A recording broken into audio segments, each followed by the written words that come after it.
Hi everybody, Nick Smith here. I've got I'm covering a topic that we have previously covered before. It was one of the first videos I ever did actually, and the audio on it is really bad. So I thought I would take this opportunity to re-record it. I'll leave the original video up, but hopefully this newer area. It's a slightly different project. And this is a question that's actually come from a user, so and how we apply it. And it's basically, this project is that there's a number of different areas that we have. We've got a junction here, we've got a service area with a perimeter road, and a whole bunch of different areas that you might want to consider the results for. So what I'm going to do is I'm going to use this existing project and I'm going to sort of hack it around a little bit and see if we can get it to work for this particular user, and we'll take it from there. So the problem that you will often experience is that you have a larger area, and let's say we're doing this perimeter road as one grid, and then we've got a series of areas inside that we want to consider. And what we would normally do is use the different masking layers to bring out the areas that we want to consider. What I'm going to do is I'm going to start off, and I'm going to be fairly ruthless with this. Sorry about that, Kevin. I'm just going to go through and delete all the masking that you've rather nicely added in. And I'm then going to try and remember all the bits that you've actually masked. So and we'll go through and delete all these various pieces and a couple of areas at the bottom. So, and then I'm going to set them up as different grids.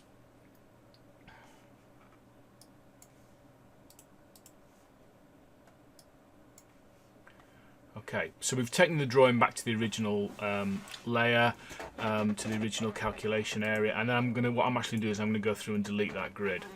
So we're going to set up a new calculation grid. Now, new grids always come into the bottom right-hand corner of the existing one, so that's coming down here. And then what I'm going to do is I'm going to set up a calculation grid for this area here, which I'm going to call fuel. As you all know, I talk about this all of the time, the 1.5 meter grid rule, so that you comply with the requirements of EN 13201, but we also use these calculation points to draw contours and things like that as well. And it's another habit that's worth getting into is looking at the colour of the grids as well. Now, the majority of you will be familiar with using masking layer 1. It's when areas that are blue are masked and areas that are white are available for inclusion in the quality figures in the top right hand corner. So, but we have other layers where you can invert layer 1 and layer 2. You can apply it to layer 2 only, and then we have grid specific masking. Now, grid specific masking is used for vertical grids, which I deal with in a separate video. So we'll go to masking layer 2. All of the points have now become available, and then what we're going to do is we're going to mask out the area. Now, what I quite often do in situations like this is I use one mask to cover a whole area that I might be using for a series of masks. So we've now excluded the area of interest there, and we can then cut out the area that we actually want for the fuel station. It was something like that. Now we've now got another area over here that we want to consider, so I can use that existing grid and then duplicate that grid and move it across, because it's already set up the way that we want it. So I'm going to go into here. This is the one that looks like 2 dice, and I'm going to duplicate that grid. So it offsets it very slightly to make it easier to look at, and then we can move that grid to where we want. I'm going to call that fuel 2. I'm going to use a different colour. I'm going to use orange this time, and then again we can go back into the masking, zoom to the extent of the grid, and we can cut out the area of interest. perhaps it's that and something like that. Hope I'm doing the right areas. So that's another area done.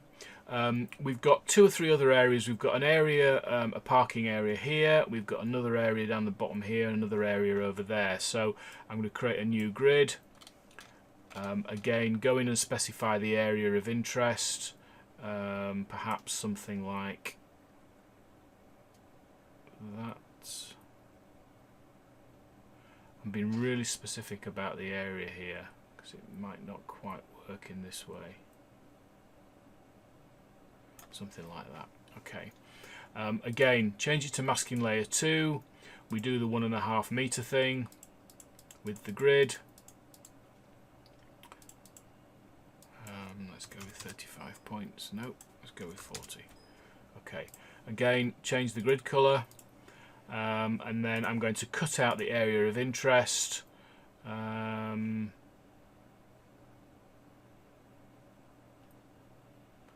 just trying to consider what the area actually is. It's always the difficulty when you're working with other people's projects.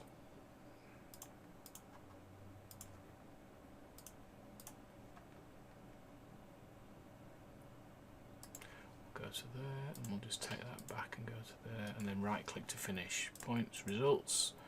Okay, uniformity is a bit down on that, so we need to look at that. And then I've got another grid that we're going to have here. Now, one of the things you may have noticed is that grid 5 and the one above it, fuel 2, both overlap, but because the areas are not cut out, that part of it doesn't particularly matter. So I'm going to add another grid, new grid, that comes in the bottom right, and I'm going to just add that in something like that. Now, if I were to go in and just stretch that grid to here and to here, again, we would have exactly the same problem, where we've got grids that overlap. We'd have that on masking layer 2, and again we do the 1.5 meter thing. Let's make that 75 by 75. That'll do. Again, let's change the grid color. We'll go with blue this time.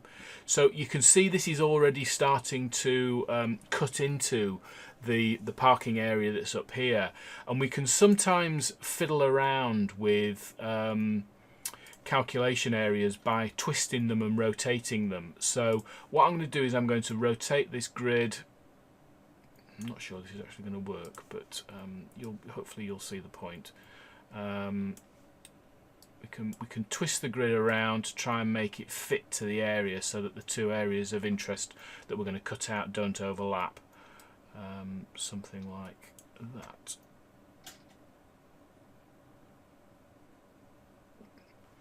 Yeah, we'll go back to the masking, and then we can then cut out the main car park.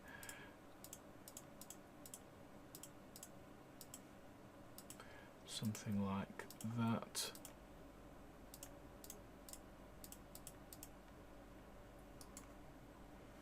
And you can see that we've got the quality figures now, points, results. Perhaps just tidy those up a little bit. Yeah, it needs a little bit more work, does that? But the important part is that you understand the principles of what we're doing. So, as before, areas that are blue are masked out on all grids. Areas that are white are available for calculation grid 1, masking layer 1, provided they are within that grid. So obviously we've got white areas here and here which are not within grids, and therefore they're not included for consideration. These points here will all be available on grid 2, so the white areas are now included in those quality figures up there. So if I go back to grid 1 now, areas that are green are available on masking layer 1, and this grid is masking layer 1, but it is excluded for other it's masked on layer 2. Areas that are yellow are available on masking layer 2 but not on masking layer 1. So And you can obviously fiddle around with it. I'm not entirely happy with this grid 6. It's not quite working for me, isn't that? I'd probably do it very slightly differently, but I need to have a little think about how I would do that, because the area down the bottom here you may want to do as another grid. Anyway, I hope you found this useful. If you have, if you could tick the like button that's below. I've had a couple of people just lately who've come up to me and said, yeah, I really like the videos and they've been really great. Yeah, if you hit the like button below, please, it helps with my the rankings within Google and also on YouTube. So yeah, that would really be great. And if you subscribe to the channel, you'll obviously get notifications of other videos as and when I do them. I take requests, so if there's a topic you want me to cover, either message me below, message me through YouTube channel, drop me an email to support@nicksmithassociates.com, or you can tweet me nicksmith1246 at Twitter.